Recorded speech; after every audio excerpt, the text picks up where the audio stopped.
pagi buat anak didik Ibu kelas 10. Sampai berjumpa lagi dengan Ibu belajar bahasa Indonesia.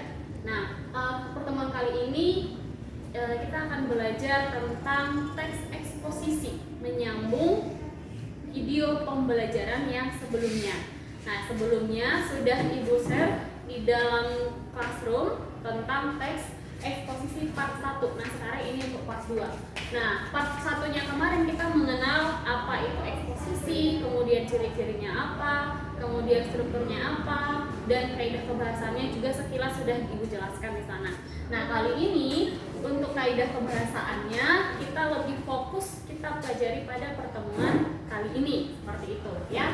Nah, perhatikan di sini teks eksposisi ini hanya mengulang saja, nanti Ibu akan lebih fokus ke kaidah kebahasaannya ya. Nah, yang pertama di sini ciri-ciri dari teks eksposisi itu ada 4 ya, yaitu sesuai dengan fakta, kemudian bertujuan mempengaruhi pembaca, kemudian bersifat informatif. Bersifat informatif itu artinya memberikan informasi kepada halayak pembaca.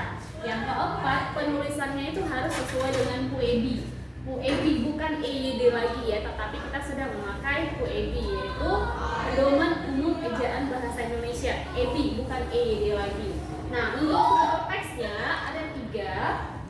1 tesis, 2 argumentasi, 3 penegasan. Di video sudah Ibu jelaskan di part 1, jadi nggak perlu Ibu jelaskannya.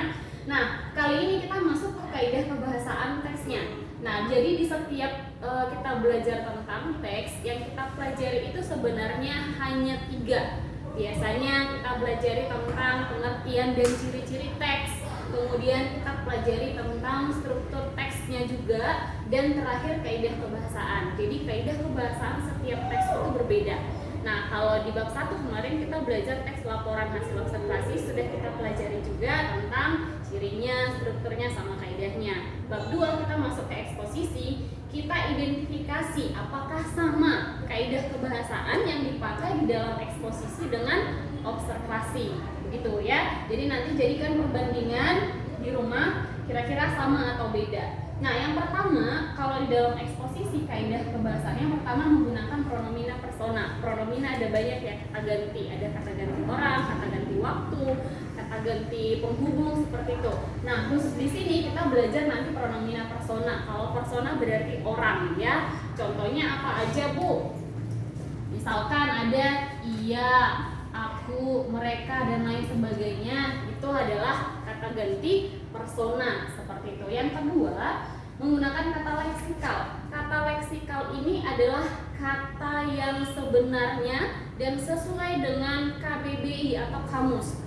Nah, nanti ada istilah juga yang mirip dengan leksikal, yaitu denotasi. Tetapi kalau kita tanya, sama nggak leksikal, Bu, sama denotasi? Beda ya. Denotasi itu makna sebenarnya yang sering kita pakai di kehidupan sehari-hari. Tetapi kalau leksikal, dia lebih condong ke sesuai Kamus Besar Bahasa Indonesia. Jadi kalau kita menemukan satu kata, kita cari di KBBI artinya apa, itu adalah makna leksikal. Contohnya, ada kata meja hijau. Misalkan dia di meja hijaukan, berarti kalau kita cari nanti di KBBI apa arti meja, berarti yang memiliki kaki 4. Hijau adalah warna, berarti artinya apa? Meja berwarna hijau. Itulah artinya kalau di dalam teks eksposisi. Tapi kalau di luar dari teks eksposisi, ia di meja hijaukan, berarti dia sudah bukan bermakna leksikal. Nanti dia sudah bermakna konotasi, gitu ya. Jadi beda yang namanya leksikal sama denotasi, seperti itu. Yang ketiga, menggunakan konjungsi. Konjungsi ini kemarin di dalam observasi juga sudah ada Ibu jelaskan, yaitu kata penghubung. Contohnya banyak, ada dan, atau, sehingga, karena. Yang keempat, itu adalah menggunakan fakta sama opini. Nah, untuk fakta dan opini yang jelas perbedaan yang paling utama adalah kalau fakta itu adalah benar-benar terjadi, kalau opini belum tentu terjadi, masih bisa disangkal kebenarannya, seperti itu ya. Yang kelima, yang kelima ini adalah menggunakan kalimat verbal. Nah, kalau kalimat verbal ini di sini sudah Ibu tuliskan, itu adalah kalimat yang P-nya. P itu berarti predikat ya. Nah, kalau di dalam kalimat bahasa Indonesia kan strukturnya ada 5, ada subjek, predikat, objek, pelengkap, keterangan. Nah, kalau di sini kalimat verbal P-nya itu berupa kata kerja. Nah, kata kerjanya kalau dalam bahasa Inggris kan di sini ada verb gitu ya, seperti itu bacanya. Jadi identifikasi aja kalau verbal itu berarti kata kerja. Nah, untuk verbal ini juga sering disebut dengan istilah kalimat aktif. Kalimat aktif itu biasanya ada pasangannya atau padanannya, yaitu kalimat pasif. Nah, nanti di sini akan Ibu jelaskan. Nah, kalimat aktif itu biasanya itu adalah yang S-nya atau si subjeknya atau si pelakunya atau orangnya itu nanti melakukan perbuatan. Kalau kalimat pasif biasanya S-nya dikenai perbuatan. Jadi beda, ada yang melakukan perbuatan, ada yang dikenai perbuatan.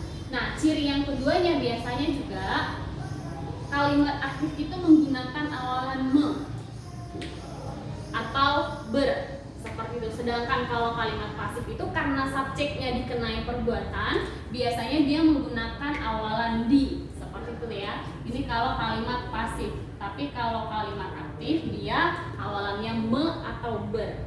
Nah, itu untuk kalimat aktif. Diturunkan lagi ada 2 jenis. Yang pertama ada aktif transitif, kedua ada aktif intransitif. Seperti itu. Jadi tetap diingat kalimat kalau nanti di soal muncul kalimat verbal atau muncul kalimat aktif, jangan bingung. Itu hanya penggunaan istilah yang berbeda tetapi maknanya sama. Jadi kalau ada yang menyebut kalimat verbal aktif transitif itu salah, tetapi kalau kalimat verbal transitif atau kalimat aktif transitif baru boleh benar, seperti itu ya. Nah, untuk yang pertama, bedanya apa Bu? Kan sama-sama kalimat aktif. Bedanya apa? Tadi ada kalimat aktif, ada pasif. Bedanya di, me, sama di. Kalau aktif ini kan sama-sama aktif, bedanya apa? Bedanya itu ini disebut dengan transitif, yang ini intransitif gitu ya. Yang pertama bedanya, kalau aktif transitif biasanya dia kalimatnya itu, kita bicara kalimat ya. Kalau di sini Bu singkat-singkat berarti untuk meringkas catatan kamu, nanti catatan kamu dituliskan berdasarkan apa yang sudah saya jelaskan.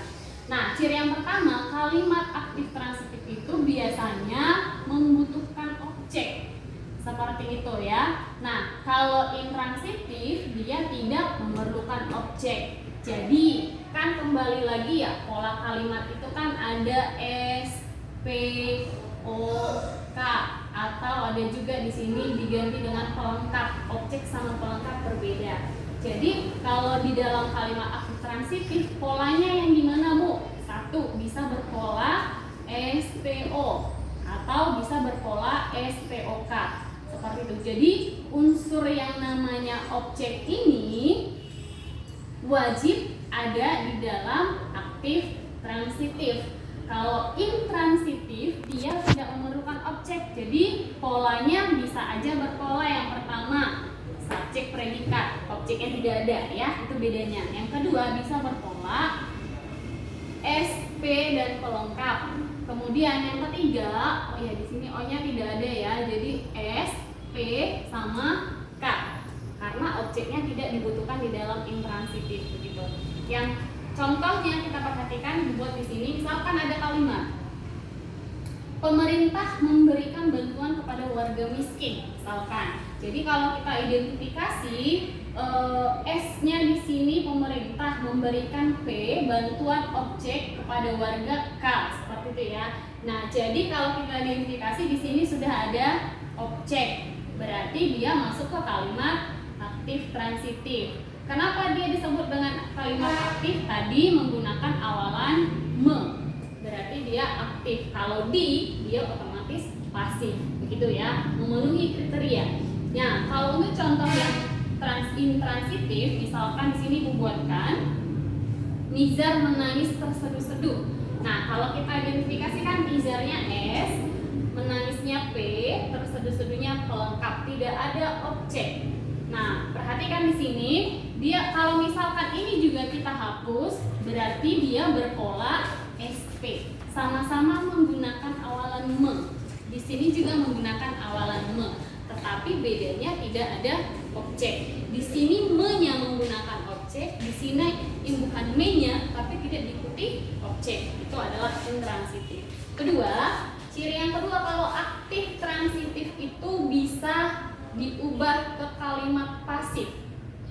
Maksudnya bagaimana, Bu? Jadi kalimatnya itu nanti kalau kita ubah menjadi kalimat pasif masih logis, berarti dia masuk kategori transitif.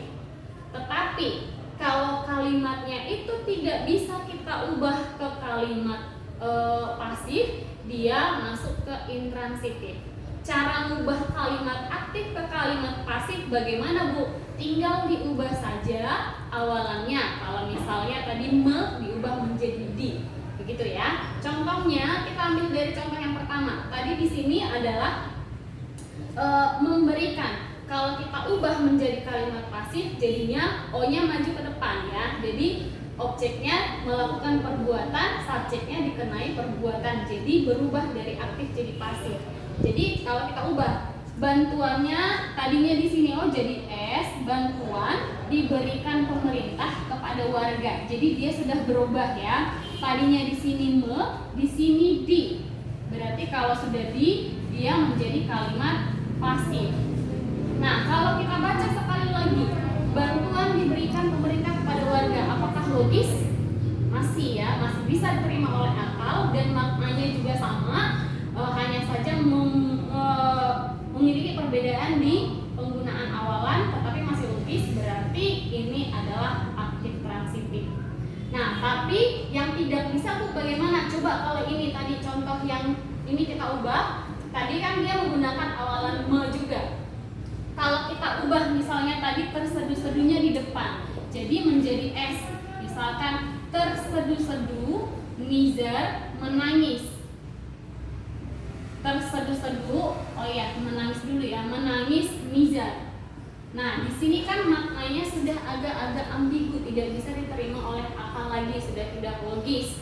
Terseduh-seduh menangis Nizar, agak rancu kalimatnya, sehingga dia tidak bisa diubah ke kalimat pasif karena me-nya tadi juga kalau kita ubah udah nggak logis gitu ya. Terseduh-seduh ditangis Nizar, jadi ini kita ubah jadi ditangis Nizar, jadi nggak nyambung, berarti dia masuk ke intransitif gitu.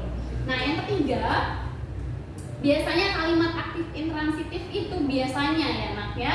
Nah tetapi ada juga kemungkinan bukan gitu. Ini hanya ciri umumnya saja. Biasanya ditandai dengan awalan yang menggunakan me atau memper. Ini ya, me atau memper. Dan ingat biasanya. Loh Bu, kenapa? Kan ini tadi menggunakan me juga, berarti enggak. Nah makanya tadi Bu bilang biasanya. Tergantung nanti mengikuti apakah ada objeknya atau enggak. Balik ke situ lagi ya. Nah kalau yang intransitif, dia biasanya menggunakan awalan, ada banyak nih, ada ter, ada ke, ada ber, ada kean, kemudian berupa kata definisi. Kata definisi sudah kita pelajari di observasi bab 1 ya. Contohnya apa?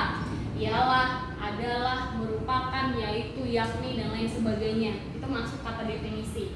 Nah jadi kalau ada nanti kalimat yang menggunakan awalan ini, sudah otomatis dia masuk ke intransitif. Contohnya apa Bu? Ini Bu buatkan contohnya.